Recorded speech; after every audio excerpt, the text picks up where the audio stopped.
So you've created some gigs on Fiverr and you're thinking, why aren't people leaving me tips? I mean, buyers have that opportunity to leave a tip afterwards. What's the deal? How come I'm just getting a big old fat zero? Today in this video, I'm going to share with you some tips to help you up your game in Fiverr and be able to increase your revenue because you will be increasing your tips. You ready? Let's get started.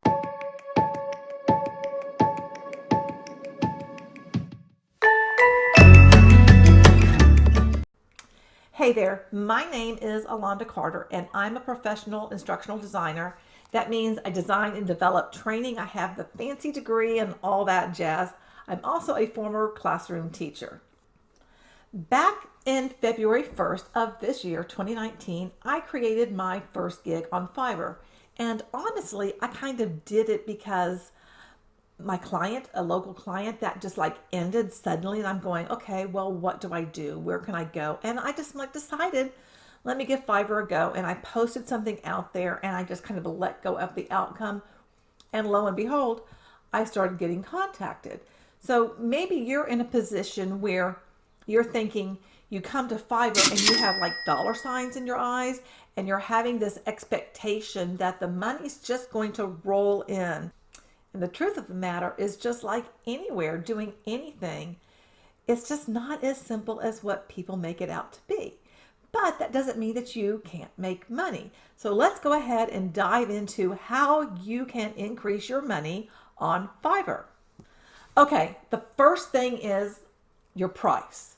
What are you setting your prices at? Are you setting your prices so that you're kind of like that, street corner hooker, where you're just giving a quick hand job and then going about your business? Or are you kind of more classy and you're like the prostitute in the fancy hotel?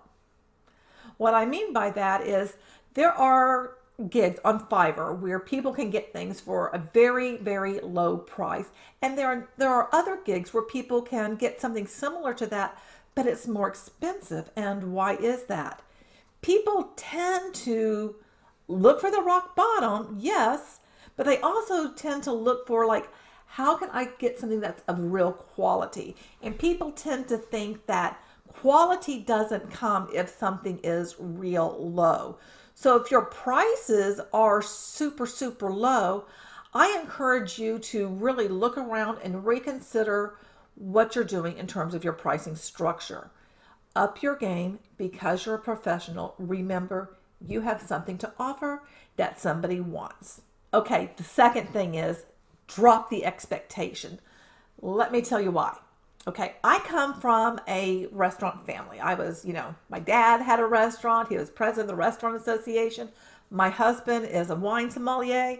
So I've been around that industry. I put myself through school as a server. That's what I did. And I was a restaurant manager at one point. So service is kind of like part of who I am.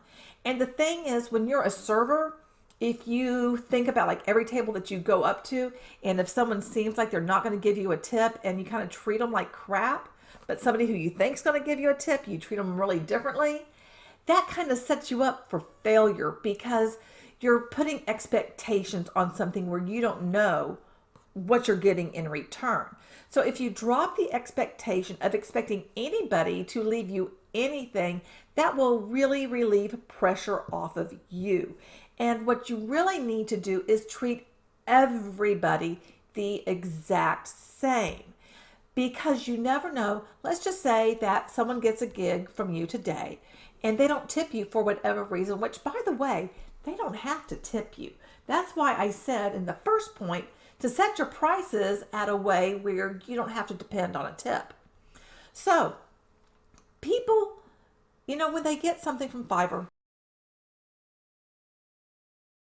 they have the option as a buyer to tip or not to tip.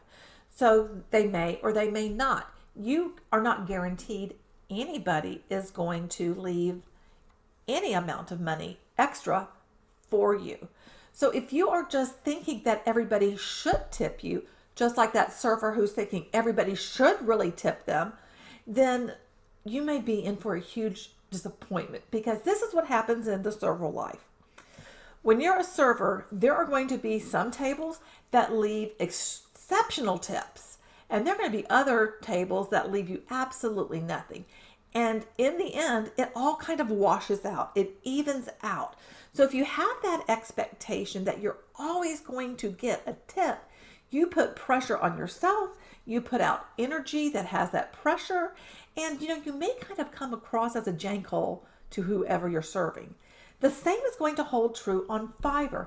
If you have that expectation, whatever it is, that thing that you're offering, that you should just automatically be given something and being all, kind of full of self, people may sense that and they don't feel like, they really want to pay extra for that. Make sense? The thing is, you really need to look at everybody in the exact same way. Remove the expectation and do the best job, which leads me to the third thing. The third point is to provide exceptional service always. Think about when you go somewhere. Don't you want people to do a really good job? Even if you're just getting something that's $7, you still want to be treated well as somebody who is paying $75 for something, or $700 or $7,000. It doesn't matter what you're paying. You're expecting to receive good service. So if you have lower end gigs and you're kind of like, well, I'm just going to stick with this lower end stuff, no matter what, treat it as if it is high end and give people that exceptional service.